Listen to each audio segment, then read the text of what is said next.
그동안 도전이라는 큰 주제를 가지고 우리가 세부적으로 한 주제 한 주제 가지고 말씀드렸는데, 오늘은 몇 번째 시간일까요? 10번째 시간. 아멘. 이제 오늘 마지막 시간으로 도전 10번째 시간입니다. 오늘의 주제는 이전과 다른 삶은 주제를 가지고 여러분과 함께 말씀 나눌게요. 자, 인류 역사를 보게 되면 분기점이 있죠. 인류 역사의 분기점이 뭐죠, 여러분? BC와 AD잖아요. 그 중심이 누구죠? 예수 그리스도. 예수님 이전이 BC, 예수님 이후가 AD 이렇게 되죠. 이 분기점 예수 그리스도를 통해서 역사가 완전히 나눠져요. 그렇다면 우리 인생도 마찬가지죠. 우리 인생도 분기점이 있어요. 예수를 믿는 순간 그 이전 삶과 이후의 삶이 완전히 달라지는 거죠. 차원이 다르고 수준이 다르고 그리고 운명이 바뀌는 이런 삶을 살아가요. 인생 전반에 걸쳐서 대대적인 역사가 일어나게 되는 것이 바로 우리 인생의 예수 그리스도를 믿는 순간 바뀌어지는 거죠. 사도 바울의 인생이 바로 그런 삶이었습니다. 사도 바울의 삶은 예수님을 만나는 순간 완전히 바뀌어졌어요. 할렐루야. 이전의 삶과 이후의 삶이 완전히 달라졌어요. 사도 바울은 자신의 차원이 달라진 그 분기점을 통해서 이후의 삶을 무슨 삶이라고 그랬어요? 새로운 피조물이다 그랬어요. 자, 그럼 여러분 이번 수련회의 오늘 결론이 오늘이에요. 이번 수련회가 약 3년 만에 코로나 때문에 열렸어요. 그래서 준비 기도할 때부터 우리가 열심히 기도했고, 그리고 또 준비 기도가 좀 어려웠지만 잘 돌파되어서 이번 수련회가 너무 원했었던 것 같아요. 물론 출석 인원이 지금 많이 줄어들어서 예전같이 많은 출석 인원이 아니지만 그냥 적지만 알차게 또 성령께서 강력하게 붙잡아 주셔서 수련회가 너무나 우리에게 은혜가 되었어요. 수련회 주제가 새로운 피조물이었잖아요. 이 새로운 피조물은 첫째가 어떤 사람? 죄사함을 받고 예수 그리스도가 주인된 삶, 그런 사람. 그리고 두 번째는 이 피조물의 삶을 살아가려면 필요한 것이 있는데, 그것은 바로 우리 인생의 삶을 전진해 나가는데 우리를 무겁게 만들어서 앞으로 전진하지 못하게 만드는 것이 있다 그랬죠. 그래서 이 문제를 해결해야만이 우리가 힘있게 앞으로 달려갈 수가 있어요. 피조물의 삶을 살아갈 수가 있어요.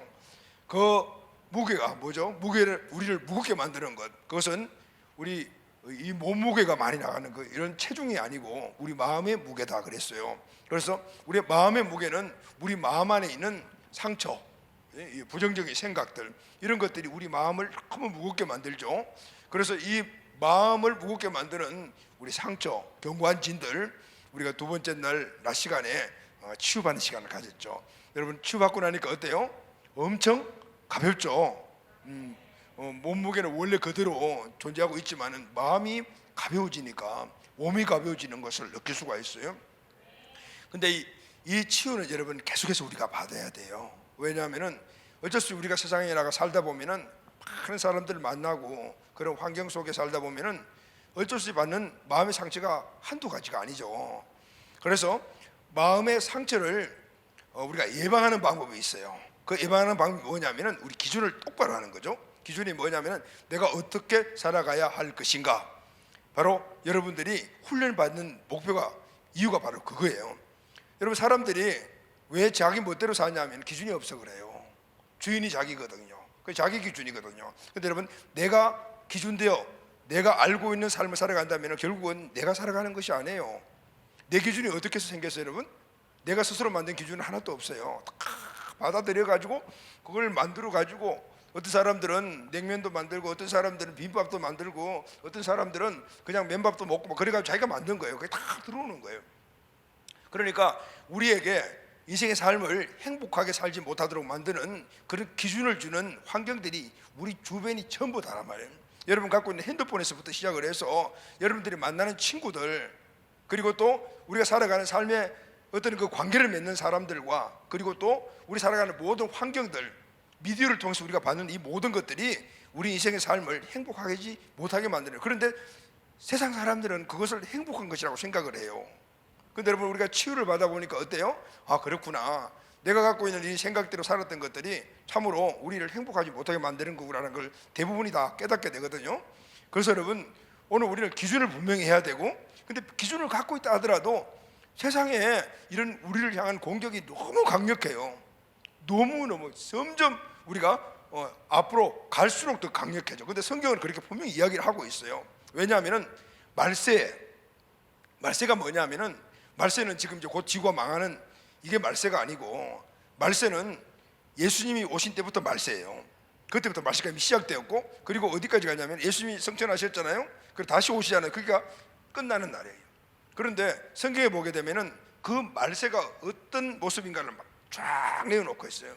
그리고 말세 끝에 가게 되면 어디 말세의 지말이라 그러잖아요. 그러니까 예수님 곧 오실 때가 되면은 세상이 어떤 모양으로 바뀌어지는가라 성경에는 계속 그걸 이야기를 해주고 있어요. 그래서 우리는 예수님이 언제 오실지는 몰라요. 날짜와 그 시기는 예수님도 몰랐고 하나님밖에 모른다고 했어요. 그런데 징조는 알 수 있다. 징조를 보여줘. 이런 징조가 있으면은 예수님 곧 오실 때구나. 우리가 밤이 오겠구나라는 징조가 뭐죠? 점점 어두워지고 노을이 지잖아요. 그럼 밤이 오는구나. 그게 징조예요. 성경에 보면은 예수님이 오실 때 그 징조들이 많이 나타나 있는데 그 중에 하나가 뭐냐면 세상이 악해질 거라고요. 그리고 세상은 각각 살아간 사람들이 자기밖에 모를 거라고 했어요. 자기를 사랑하고 라는. 여기 자기라는 것은 나 자신을 이야기하는 거예요. 자기, 그러니까 남자친구 여자친구 자기가 아니고 자기 자신을 이야기하는 거예요. 자기를 사랑한다는. 그러니까 자기를 사랑하는 것이 말세 지말에 징조다 그랬어요. 곧 예수님이 오실 때가 되면은 모두가 자기를 탁 써요. 자, 여러분 지금 어때요? 진짜 자기를 사랑해요. 자기밖에 몰라. 다른 사람들은 안중에 없어요. 그리고 모든 것들이 자기 위주로 생각을 해요. 신앙생활도 마찬가지예요. 요즘 신앙생활 하는 사람들 대부분을 보게 되면은 자기가 필요한 것만 가지고 오거든요. 근데 여러분 신앙생활은 내가 필요한 것만 골라가지고 먹는 게 아니잖아요. 뷔페 가게 되면 내가 먹고 싶은 것만 먹는 그런 게 신앙생활이 아니잖아요. 신앙생활은 하나님 말씀에 무조건 먹고 싶든 먹고 싶지 않든 쓰든 달든 다 먹어야 되는 거 신앙생활이잖아요. 그런데 지금은 안 그래요. 왜 그러냐면은 이 말세지 말에 특히 현대인들의 그 자기 사랑의 이기적인 이런 모습들이 신앙에서 그대로 나타나는 거죠. 그러니까 결국은 어떻게 해요? 세상 것들을 받아들이고 세상 것대로 살아가니까 우리 마음 안에 쌓이는 것들이 세상에서 주는 마귀가 주는 걸 많은 상처를 통해서 마음이 무거워지는 거예요. 그러니까 마음이 무거워지니까 거기에 힘이 드니까 거기에 에너지를 빼앗기니까 사명이고 비전이고 하나님 말씀대로 순종하고 살아가는 것들은 멀리 있는 거죠. 막 몸이 너무 아프면은 뭐 교회고 아니면 예배고 뭐 필요 없어 이런 생각들을 많이 하잖아요. 똑같다 그 말이죠. 그래서 여러분 기준이 명확해야 돼요. 할렐루야 아멘. 그리고 이 시대를 분별할 줄 알아야 되고, 그리고 또 가장 중요한 것은 예방해야 되는 거예요. 자, 여러분들에게 강력하게 제가 권하는 게 뭐냐, 우리 청소년 청년들 특별히 여러분들은 교회에 꽉 붙어 있어야 돼요. 할렐루야 아멘.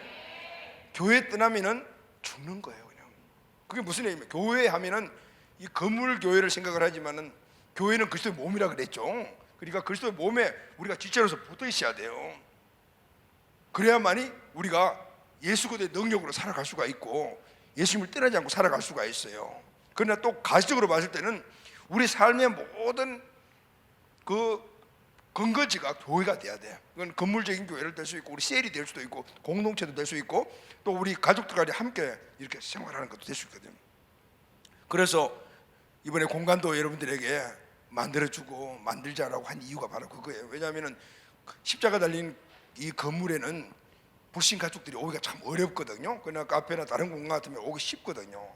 그래서 그곳에서 그것의 몸이 돼야 되는 거예요. 그러니까 여러분 교회에 열심히 교회 사에 가는 것 여러분들에게 엄청난 큰 축복이라고 생각해요. 할렐루야. 왜냐하면요 그냥 떨어져 나가게 되면은 바로 마귀의 세상이야. 이 세상이거든요. 아무리 믿음이 좋은 그런 사람이 하더라도 한 달 동안 예배 안 드리고 교회하고 관계 딱 끊어버리면 금방 세상 사람 돼버려요. 근데 이런 상황이 믿음 좋은 장년들도 그런데 우리 청소년 청년들은요, 왜냐하면 유혹이 가장 강할 때거든요. 유혹의 개념 강하고 잘 넘어갈 때예요. 그 여러분들 친구, 여러분들 주변의 환경, 여기에 누가 있느냐에 따라서 여러분들의 인생의 삶이 바뀌는 거죠. 그래서 여러분 한번 쭉 돌아봐서 오늘 수련회 갔다 온 후에 여러분들의 친구들 한번 점검을 해봐요. 지금 내 주변에 어떤 친구들이 있냐? 예수 믿는 친구들이냐? 그리고 또 제대로 믿는 친구들이냐, 여기서부터 여러분들의 삶이 시작이 돼야 돼요. 그게 바로 예수님께 붙어 있는 거예요. 여전히 세상 관점을 가지고 있는 그 친구들이 여러분 주변에서 절친이라면은 빨리 꺼내야 돼요. 꺼내라는 말은 절교하라는 게 아니에요. 그들의 영향력을 받지 말아라 그 말이에요. 친구들을 자주 만나고 해야지 전도도 하고 그럴 거 아니에요. 그런데 문제는 그들의 영향력을 받는 거예요. 그게 뭐냐면 세상의 유혹을 받는 거라. 그렇게 되면 금방 세상 사람 되는 거예요. 교회는 다니지만은 그러나 하나님을 믿고 예수 그리스도를 믿는다고 하지만은 안 믿는 사람하고 똑같아.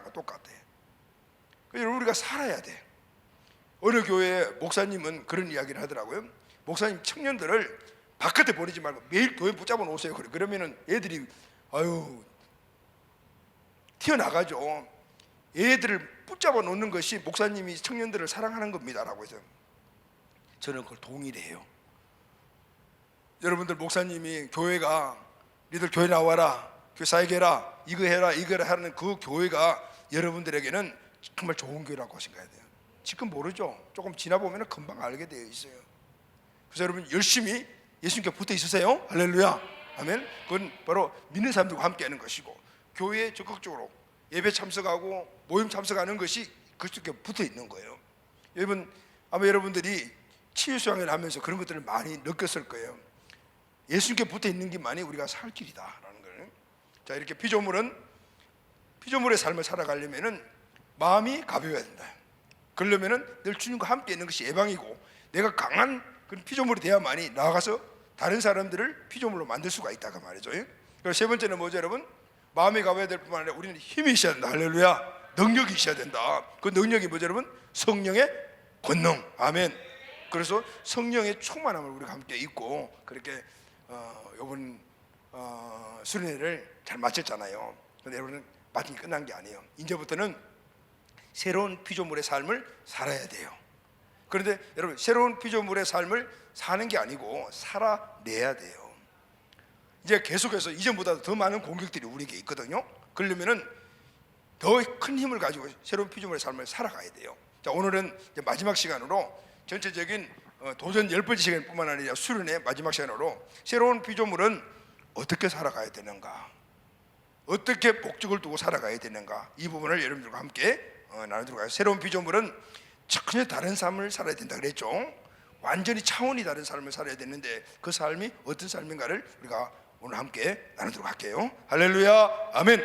자, 그러면은 오늘 본문이 새로운 피조물이 되었던 사도 바울이 이야기한 말씀이잖아요. 그럼 사도 바울이 말하는 이전과 다른 삶, 예수를 믿고 그리고 또 예수 그리스도가 내 주인이 된 그 순간부터 이전과 이후의 삶이 달라야 되는데, 사도 바울이 말하는 이전과 다른 삶은 어떤 삶인가? 첫째, 그리스도의 사랑 때문에 그렇게 살아야 한다는 거예요. 할렐루야. 아멘.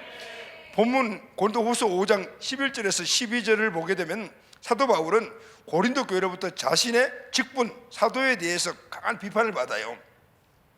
사도는 원래 예수님의 12제자를 사도라고 그러잖아요. 그런데 사도 바울도 사도라고 이야기를 하거든요. 그러니까 고린도 교회에 이 나쁜 거짓 교사들이 네가 무슨 사도냐, 너는 예수님 제자가 아니지 않느냐, 이렇게 공격을 해요. 쉽게 말하면 이래요. 너만 잘났냐, 혼자만 잘난데 하지 마라, 너는 사도라고 하지만 진짜 사도가 아니지 않느냐. 왜냐하면 이 사도 바울의 그 모든 사역과 그런 그 능력들이 출중했거든요. 그러니까 거짓 교사들이 그걸 보고 시기가 난 거죠. 그리고 이제 꼬투리를 잡은 것이 너는 예수님 제자가 아니지 않느냐, 네가 왜 사도냐, 너 가짜 사도야, 이렇게 공격을 해야 되는 거죠. 사도 바울은 그들에게 자신이 직분에 최선을 다한 이유를 이야기를 해요. 이 말은 사도 바울이 이전과 다른 삶을 사는 이유이기도 해요. 14절 15절 말씀을 다 같이 한번 읽겠습니다. 시작. 그리스도의 사랑이 우리를 강권하시는도다.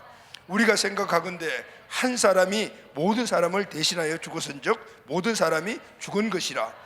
그가 모든 사람을 대신하여 죽으심은 살아있는 자들로 하여금 다시는 그들 자신을 위하여 살지 않고 오직 그들을 대신하여 죽었다가 다시 살아신 위하여 살게 하려 함이니라. 아멘. 자, 이 말씀에 보게 되면 이전과 다른 삶을 살아가야 될 이유가 뭐냐면은, 새로운 피조물이 됐다면 이전과 다른 삶을 살아야 되잖아요. 새로운 피조물이니까 차원이 다른 삶을 살아야 되고 이전과 완전히 다른 삶을 살아야 되는데, 왜 그러냐면은 새로운 피조물이라는 것은 계속해서 우리 강조했죠. 리모델링하는 건물이 아니고 완전히 헐어버리고 새로워진 집이다 그랬잖아요. 그러니까 이전의 삶과 전혀 다른 삶을 살아야 되는. 자, 벌써 눈 감고 있는 사람들이 있어요. 눈 떠. 자, 새로운 삶, 그러면 어떤 삶이냐면은, 새로운 삶은 왜 살아야 하느냐. 사도 바울은 이렇게, 그리스도의 사랑이 우리를 강권하시는도다. 할렐루야, 아멘. 그리스도의 사랑이 나를 강권하기 때문에 나는 새로운 피조물의 삶을 살아야 된다는 거예요. 이 그리스도의 사랑이라는 것은 그리스도가 사도 바울을 사랑하는 사랑, 그리고 또 사도 바울이 그 사랑을 받았으니까 또 그리스도를 위해서 사는 사랑, 이 두 가지가 다 해당이 돼요. 이 말씀에 강권하시도다라는 이 강권이라는 말의 헬라가 슈네케이라는 단어를 사용했는데, 이 말은 둘러사다라는 뜻이고, 두 벽 사이에 딱 끼어서 꼼짝달싹하지 못한다, 이런 의미를 가지고 있어요. 다시 말하면 이 사랑이 얼마나 강력한지 사도 바울은 그렇게 느낀 거죠. 이 사랑에 확 잡혀 있으니까 내가 꼼짝달싹하지 못할 정도로 그런 사랑이 나를 압도하고 있다, 이런 말이에요. 그 사랑이 얼마나 크고 얼마나 강도가 큰 것인가를 표현하고 있거든요. 그래서 사도 바울은 나는 이 사랑이 나를 압도했기 때문에 나도 하나님을, 예수 그리스도를 사랑하는 똑같은 사랑을 가지고 살아갈 것이다, 이렇게 지금 간증을 하고 있어요. 자, 그러면은 사도 바울은 첫 번째, 사도 바울을 이전과 다른 삶을 사랑하는 예수 그리스도의 그 사랑은 그럼 어떤 사랑이죠? 14절 하반절에 보게 되면, 한 사람이 모든 사람을 대신하여 죽었은즉 모든 사람이 죽은 것이다 라고 했죠. 모든 사람을 위해서 한 사람이 죽었습니다. 근데 모든 사람을 위해서 한 사람이 죽어준 그 사랑이라는 것이죠. 그가 죽으심으로 모든 사람들의 죄가 죽어버렸어요. 한 사람이 죽으니까 모든 사람들의 죄가 다 죽었는데, 그가 십자가에 달려 죽으심으로 말미암아 모든 사람들이 죄와 사망에서 구원을 받았어요. 할렐루야. 그건 누구죠? 예수 그리스도예요. 그건 누구죠? 십자가에 달리신 하나님의 아들 예수님이시에요. 자, 여러분, 어떻게 이런 일이 일어날 수 있죠? 오늘 찬양도 그런 찬양을 우리가 했네요. 어떻게 이런 일이 일어날 수 있을까? 창조주가 나를 위하여 이 땅에 와서 십자가에 죽으시고 부활하셨다. 누구를 위하여? 그분이 십자가에 죽으신 것, 그분이 부활하신 것 다 누구? 죄인인 나를 위하여 그렇게 하죠. 그런데 누구예요? 창조주 하나님이에요. 로마서 5장 8절을 다 같이 읽겠습니다. 시작. 우리가 아직 죄인 되었을 때 그리스도께서 우리를 위하여 죽으심으로 하나님께서 우리에 대한 자기의 사랑을 확정하셨느니라. 내가 주님과 전 상관없이, 그것도 원수인 죄인으로 마귀의 자녀로 살아갈 때 하나님은 일방적으로 나를 위하여서 이 땅에 오셔서 나를 위하여, 여러분들을 위해 죽어주신 거예요. 여러분, 이것이 바로 하나님의 사랑인데, 우리가 알고 있는 사랑하고는 전혀 다른 사랑이다. 우리가 아는 사랑은 대부분 이기적인 것에 기초를 하잖아요. 부모 사랑도 마찬가지고, 또 부부 사랑도 마찬가지고, 형제 간의 사랑도 마찬가지고, 친구 간의 사랑도 마찬가지예요. 여러분, 부모와 자식 간의 사랑이 정말 최고의 사랑이라고 하지만은, 그러나 이 부모의 사랑도, 부모 자식 간의 사랑도 한계가 있는 사랑이에요. 왜냐하면은 다른 자녀들은 사랑하지 않잖아요. 내 자식이니까 사랑하잖아요. 한계라고요. 그런데 하나님의 이 사랑은 모든 사람들을 다 사랑해요. 내 가족과 상관이 없어. 그런데 하나님의 이 사랑은 모든 사람들을 다 사랑하는 사랑인데, 그 사랑의 대상이 누구냐면요, 죄인이에요. 하나님과 철저하게 반대되는, 배신하는 사람들의 살아가시던, 하나님이 인간을 만드시고 엄청난 축복을, 심리를 주셨잖아요. 그런데 그걸 딱 배반하고 마귀 따라가지고 갔잖아요. 하나님 얼마나 상처받으실까요? 아마 세상 최고로 상처받은 사람이 하나님 같아요. 그럼에도 불구하고 하나님은 그 사랑에 얽매이지 않고 원래 만들었던 인간을 사랑하셔서 그 죄의 문제를 해결해 주시기 위하여, 그것도 하나님이 뭐라고 죄를 지을 죄가 아니잖아요. 자기들이 지은 죄잖아요. 그럼에도 불구하고 하나님이 그 죄의 문제를 해결해 주시기 위해서 하나님 당신이 직접 인간의 몸을 입고 이 땅에 오셔서 그리고 죽어주신 거예요. 여러분과 우리를 구원해 주시기 위해서요. 그래서 우리가 어떻게 되었어요? 예수 그리스도의 구원의 흘리신 보혈의 피의 그 십자가의 현장을 우리가 깨닫고, 그리고 우리 죄를 회개하고 예수를 주인을 믿으면 구원받는 길을 열어놓았잖아요. 너무 쉬워요. 그런데 너무 쉬운 것은 이것도 내가 스스로 하는 것이 아니고 성령께서 우리를 보여주셔서 성령을 통해서 그렇게 하도록 만들어주신 거예요. 사도행전 2장 38절 다 같이 읽겠습니다. 시작. 베드로가 이르되 너희가 회개하여 각각 예수 그리스도의 이름으로 세례를 받고 제사함을 받으라, 이렇게 했죠. 제사함을 받는 자들이 새로운 피조물이다라는 거죠. 아멘. 두 번째는 사도 바울을 새로운 삶을 하게 하는 예수 그리스도의 사랑은 무엇입니까? 15절이죠. 그가 모든 사람을 대신하여 죽으심은 살아있는 자들로 하여금 다시는 그들 자신을 위하여 살지 않고 오직 그들을 대신하여 죽었다가 다시 살아나신 위하여 살게 하려 하심이니라. 하나님의 사랑은 우리가 죄인 될 때 오셔서 직접 죽어준 사랑이고, 이제 사도 바울이 새로운 삶은 그리스도를 위해 살아가는 삶이잖아요. 그건 어떤 삶이에요? 죽었다가 다시 살아나신 이를 위하여 살아가는 거다요. 죽었다가 다시 살아나신 게 누구죠? 예수님이시잖아요. 그분 내 주인이시잖아요. 이제부터는 그 사랑을 받은 자는 내 주인 대신 그분의 말씀을 따라서 살아간다 그 말이에요. 왜냐하면 하나님은 이 부활의 증거를 통해서 모든 사람들을 믿게 하셨거든요. 그래서 사도행전 17장 31절 말씀을 보면은 이는 정하신 사람으로 하여금 천하를 공의로 심판할 날을 작정하시고 이에 그를 죽은 자 가운데서 다시 살리신 것으로 모든 사람에게 믿을 만한 증거를 주신 거예요. 이제 우리가 예수님을 주인을 믿고 예수님 말씀을 하나님 말씀으로 믿고 말씀하신 모든 것을 믿어야 될 의무가 생겼어요.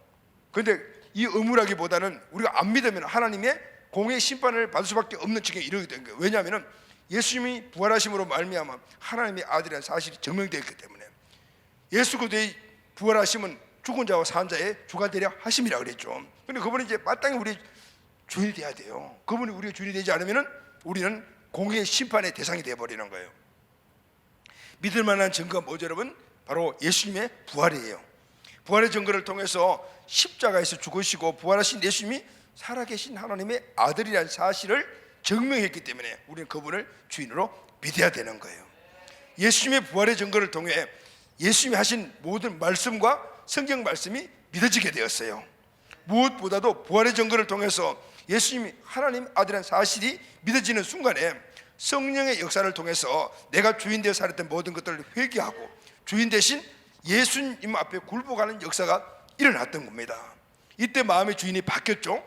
내 중심이 살아계신 하나님의 아들 예수님이 되었어요. 새로운 생명을 얻고 풍성한 삶을 누리게 되었죠.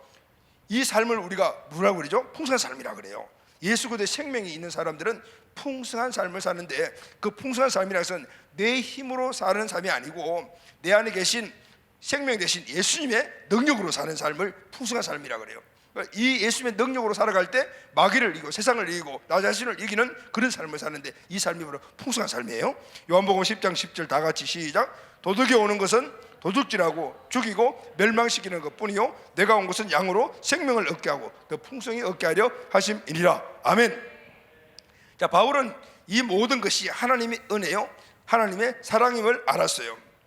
이 하나님의 사랑이 죄에서 구원하신 사랑이고 세상을 이해한 사랑이며 이 세상에 뿐만 아니라 천국까지 인도하시는 하나님의 사랑이라는 사실을 알게 되었어요. 그래서 바울은 그분을 위해서 살겠다고 이렇게 고백해요. 다시는 그들 자신을 위해 살지 않고 나 자신을 살고 오직 그들을 대신하여 죽었다가 살아나신 그 일을 위해 살겠다. 누구죠? 예수님을 위해 살겠다라고 그렇게 그래요. 여러분, 새로운 피조물의 삶은 이제는 누구요? 예수님을 위해서 살아가는 삶을 사는 거예요. 그분을 위해 산 삶이 바울의 존재의 이유와 그리고 목적이 되었다라고 말합니다. 그 사도 바울은 이전과 같은 삶을 도저히 살 수가 없었어요.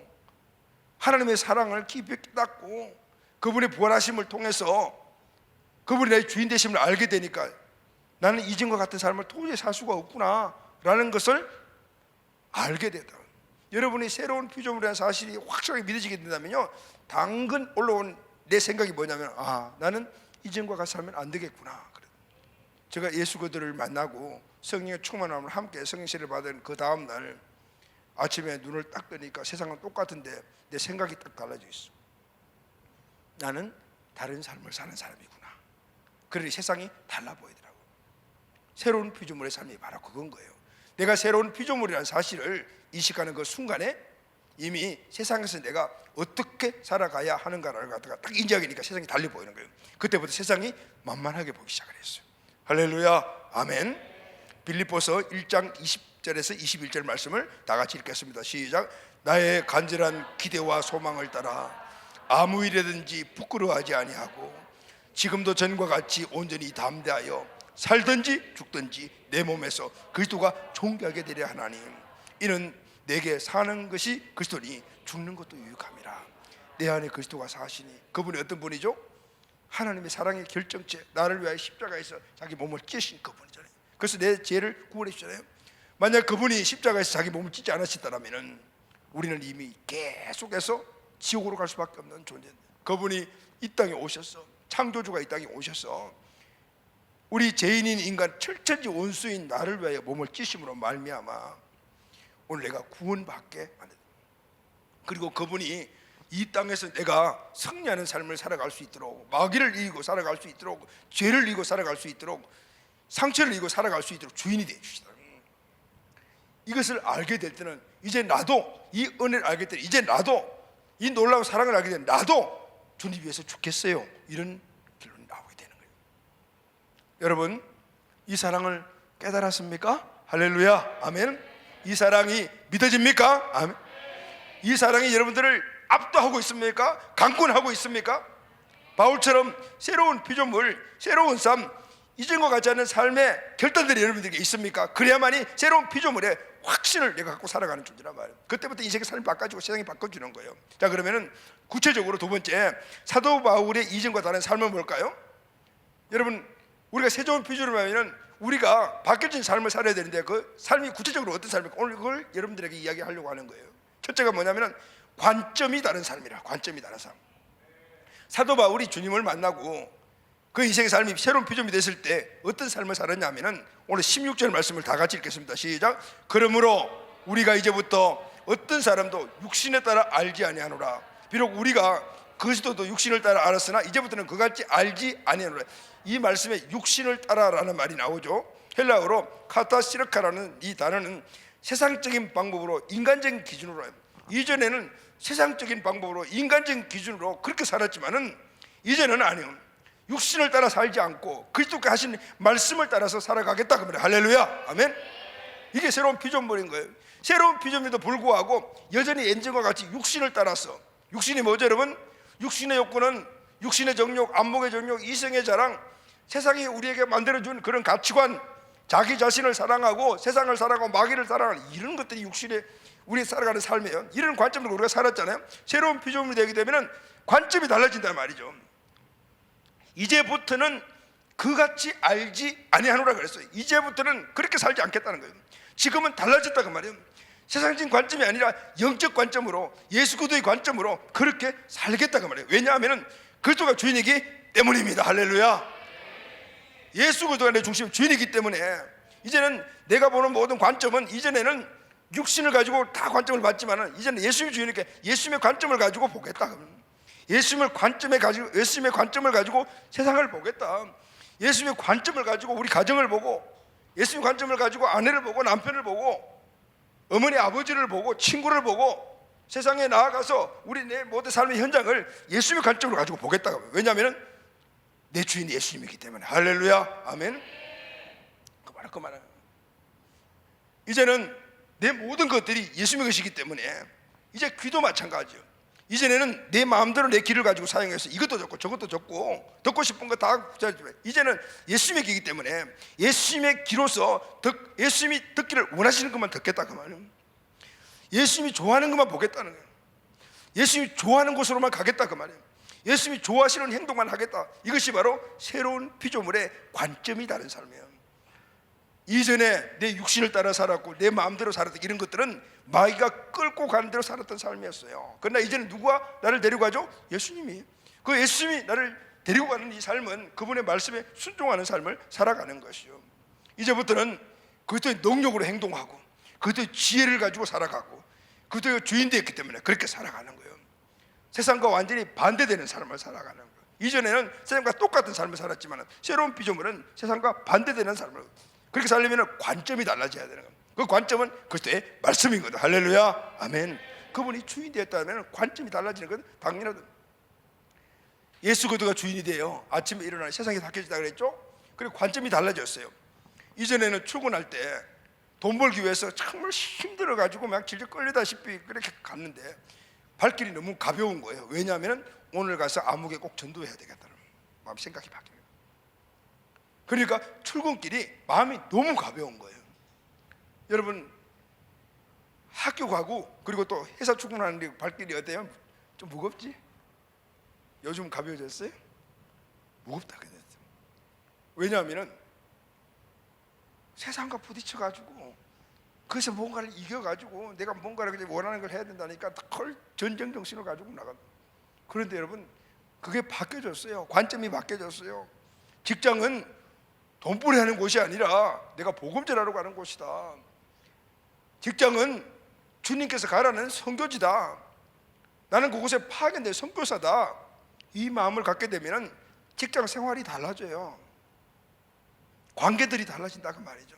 이것이 바로 새로운 피조물의 삶이라는 거예요. 사도 바울은 이런 삶을 사는 자를 새로운 피조물이라고 말해요. 고린도후서 5장 10절 보면 그중 누구든지 그리스도 안에 있으면 새로운 피조물이라. 이전 것은 지나갔으니 새 것이 되었다. 퀴즈에 나왔죠. 새로운 피조물이 뭐라 그랬어요?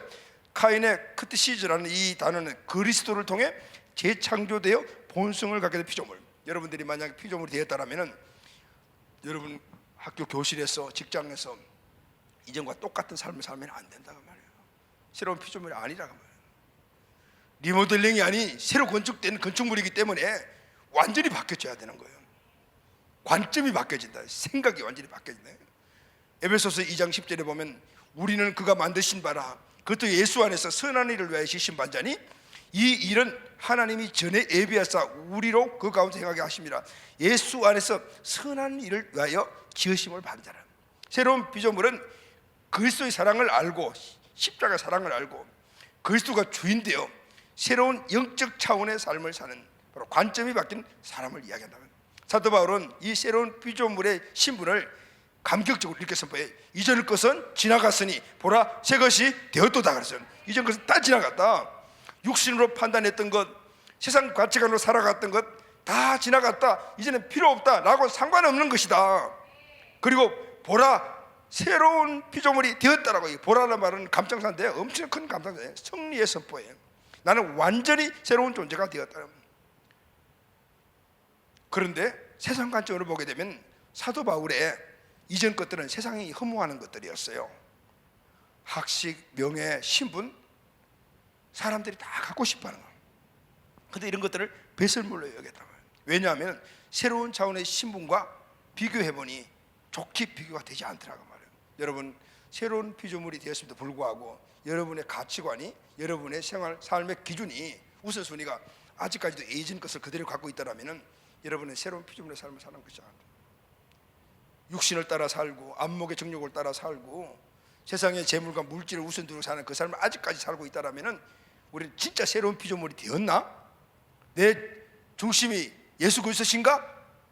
점검해 봐야 되는 거예요. 아니면은 예수 그리스도가 중심이지만은 예수님을 왕따 시켜놓고 내가 주인되어 살아가고 있는가? 얘가 똑같이 살아가고 있지 않냐? 이걸 우리가 꼭 점검을 해봐야 돼요.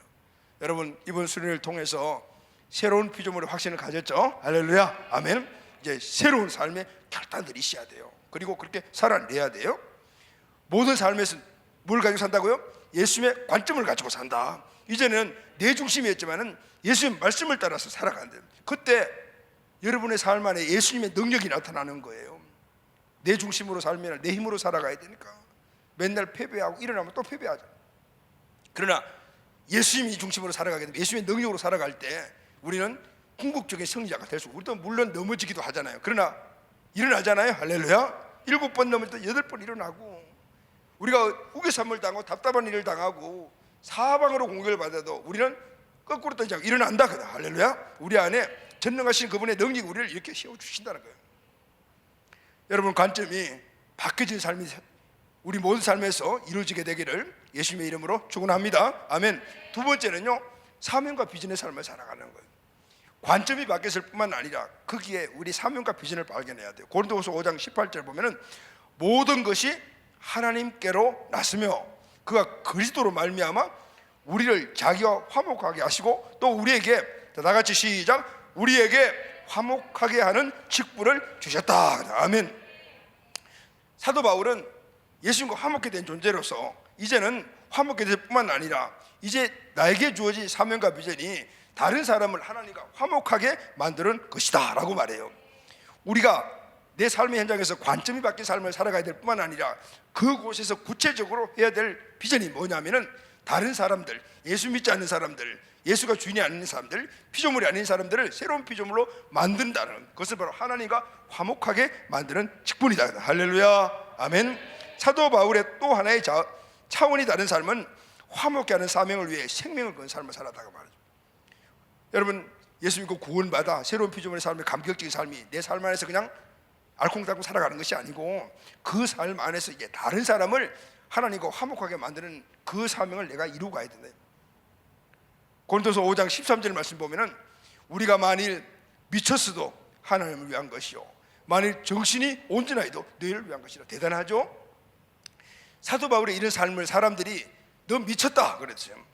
심지어 아그리파 왕은 네가 너무 공부를 많이 해가지고 지식이 많아가지고 그 지식이 너를 미치게 했구나라 할 정도로. 왜냐하면 세상 사람들이 보니까 사도 바울이 갖고 있는 그 정도 되게 되면은 그런 삶을 살면 안 되거든요.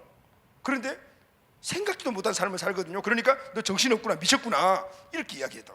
사도 바울이 말해요.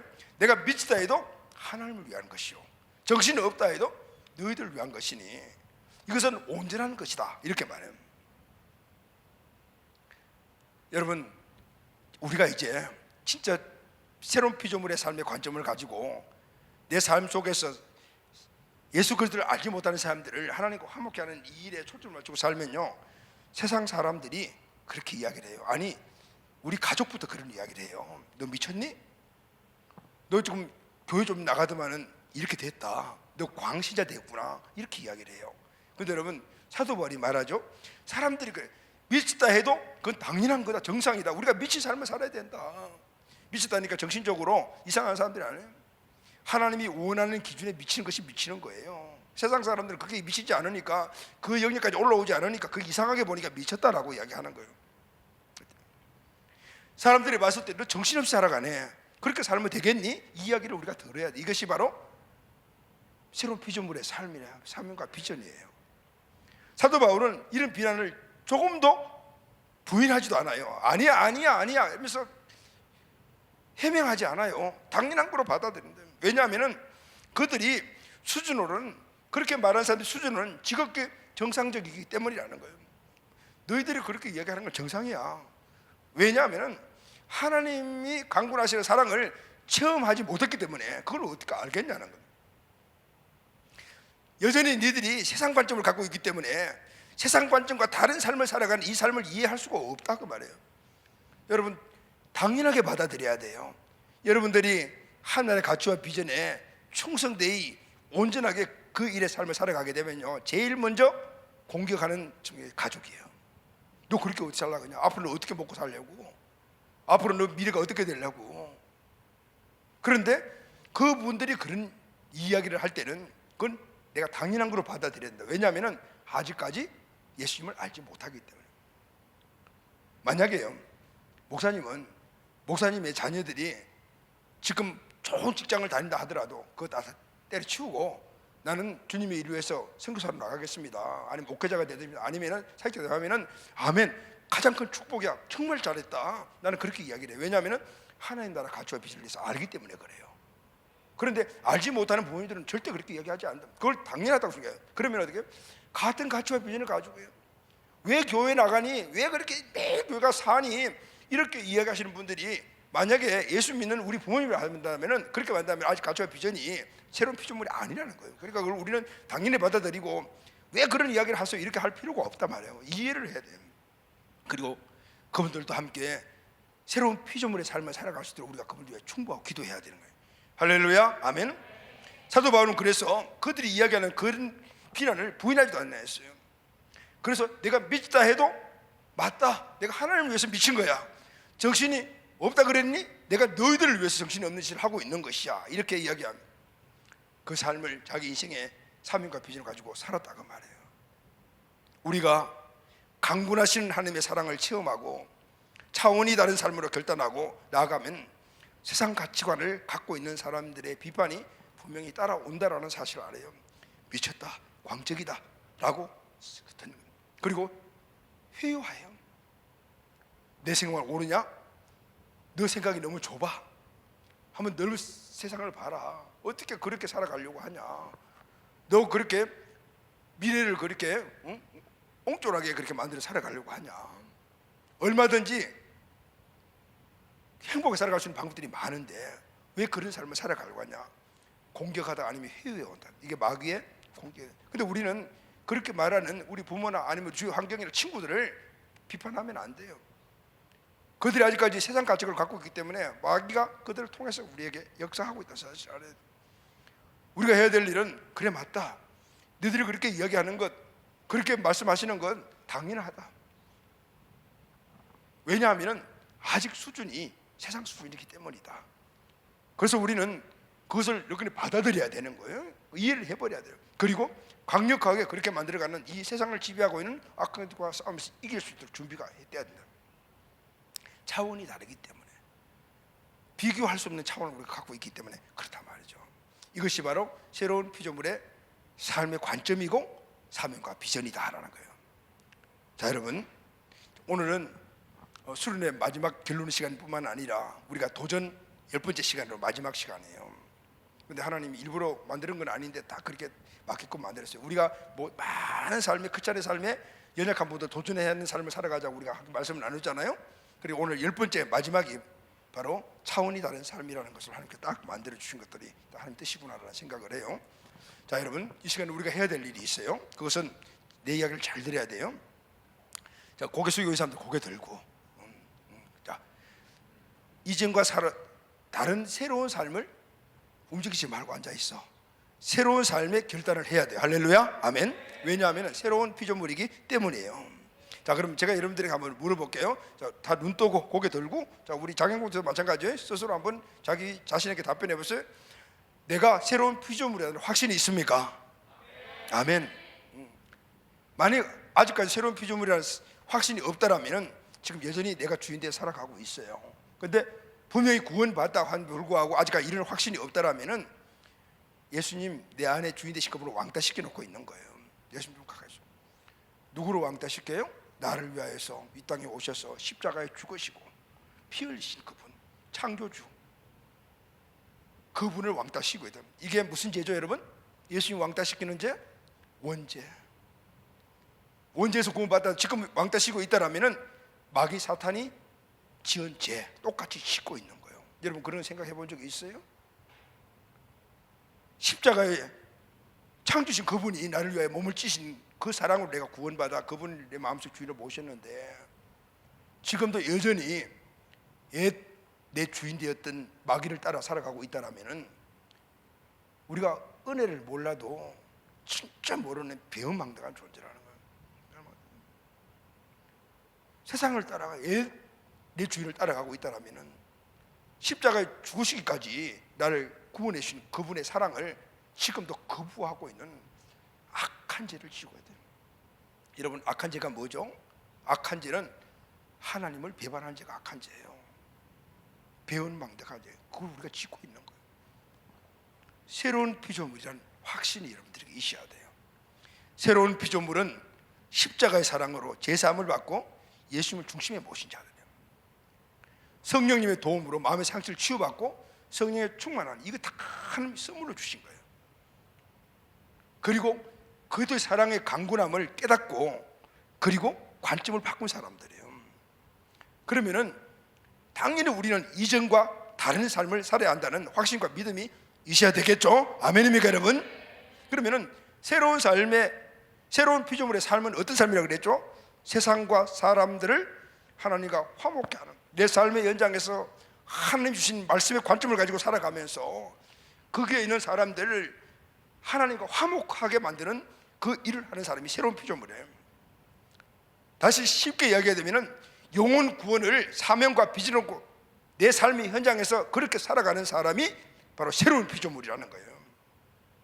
이전에는 내 뜻대로 살았지만은 이제는 주인 대신 예수님의 뜻대로 살아가는 사람들인 거예요.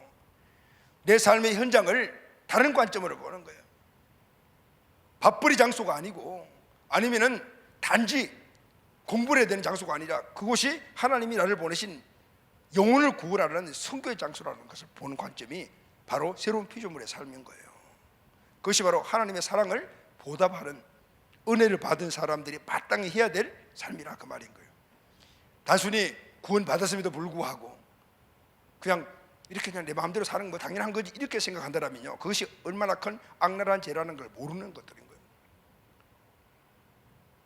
악한 죄가 뭐라고 그랬어요? 마귀가 지은 죄가 제일 악한 죄예요. 그것은 피조물이 하나님을 대적한 거예요. 말을 거짓하고 무시한 거예요. 여전히 우리가 그렇게 하고 있다면 지금도 예전과 똑같이 악한 죄를 짓고 있는 거예요. 악한 죄의 결과가 뭐죠, 여러분? 지옥이잖아요.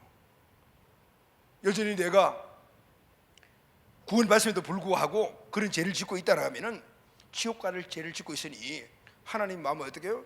내가 너를 위해서 또 한 번 십자가에 달려 피 흘려야 되겠구나. 바로 그 죄를 우리가 짓고 있다 그 말이에요. 이번 우리가 새로운 피조물의 이 원리를 알고 새로운 피조물이 되었죠. 그러면은 이제는 다시 새로운 피조물의 삶을 강하게 결단하고 그 삶을 살아가야 돼요. 여러분, 결단해서 끝나는 것이 아니에요. 결단은 우리의 각오야. 각오했다고 해서 그 삶을 살아내는 게 아니에요. 이제부터 살아가야 돼요. 그렇게. 그런데 어디서부터 시작되냐면은 결단부터 시작되는 거예요. 각오에서부터 시작되는 거예요. 이건 우리가 마땅히 해야 될 일이거든요. 이제는 여러분들이 삶에서 관점을 바꿔야 돼. 우리 청소년들, 여러분 삶의 현장은 학교죠, 교실이죠. 여러분들이 해야 될 일이 뭐죠, 여러분? 공부해야 될 일이잖아요. 그러면은 그곳에 누가 보냈어요? 하나님이 보내셨잖아요. 그 하나님이 어떤 하나님이에요? 여러분 주인이잖아요. 그 하나님이 어떤 하나님이죠? 여러분들을 새로운 피조물을 만들려고 이 땅에 오셔서 직접 십자가에서 몸을 찢고 피 흘리신 그분이거든요. 그분이 여러분들을 학교로 보낸 거예요. 우리 엄마가 학교 보낸 게 아니에요. 아버지가 보낸 것이 아니에요. 우리 어머니 아버지가 학교를 보냈다고 하니까 가기 싫어, 아침에 못 일어나, 막 깨워도 안 일어나. 그러나 하나님이 여러분을 위해서 십자가에 몸을 찢고 피 흘리신 하나님이 그곳에 보냈다면 우리는 그 하나님의 사랑을 입은 자니까 마땅히 일어나서 가야 되겠죠. 할렐루야, 아멘. 하나님이 피 흘리시고 나를 구원하시고 나에게 주신 사명이 즉 목사이기 때문에 나는 아침에 새벽에 힘들더라도 일어나는 거예요. 알람 10개 맞춰놓고 일어난다 그 말이에요.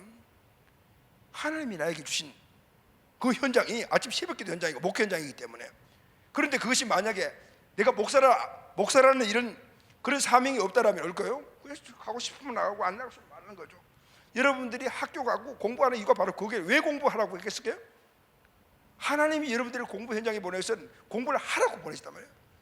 공부를 해서 왜? 여러분들이 주신 하나님의 사명과 비전이 있을 거니까 그것을 이루기 위해서 공부를 하라고 그러는 거예요. 그리고 그 자리가 화목하는 자리라고 그랬죠.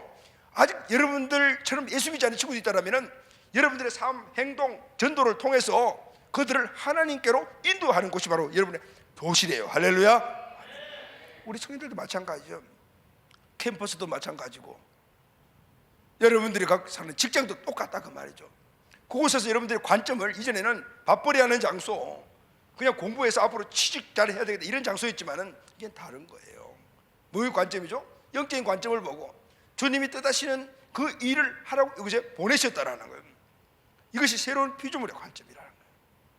우리 장년공도 마찬가지. 우리 가정, 내 직장 다 똑같아. 가정은 단지 그냥 두 사람이 연애해서 알콩달콩 살아가고 자녀 놓고 사는 그거 아니고 그것이 바로 선교의 본부다라는 거야. 아멘. 이곳에서 우리 자녀들이 선교 좀 나가고 이곳에 우리 자녀들이 하나님의 일을 이루는 그 일을 부부가 한마음으로 해서 이루고 가서 그들 본을 보이고 그들에게 실질적인 삶의 멘토링 교육 현장이 되는 곳이 바로 가정이라요. 이게 새로운 피조물의 관점인 거예요. 우리는 그 관점을 가지고 내가 해야 될 일들에 대해서 결단했어야 돼요. 그리고 그 삶을 살아내야 돼요. 그럴 때 우리가 강군하는 하나님의 사랑에 살아가는 자의 모습을 갖게 되는 것이죠. 아멘이죠 여러분. 할렐루야. 자, 오늘은 여러분 수련의 마지막 날 우리가 한번 결단하도록 하겠습니다. 새로운 피조물은 어떤 존재인가를 알았고 그리고 새로운 피조물의 삶이 뭐인가를 알았으니까 이제는 여러분들이 결단하고 여러분의 삶의 현장으로 나가야 돼요. 의지하고 순종하는 길은 예수 안에 즐겁고 복된 길이로다. 이 모든 것은 주께 다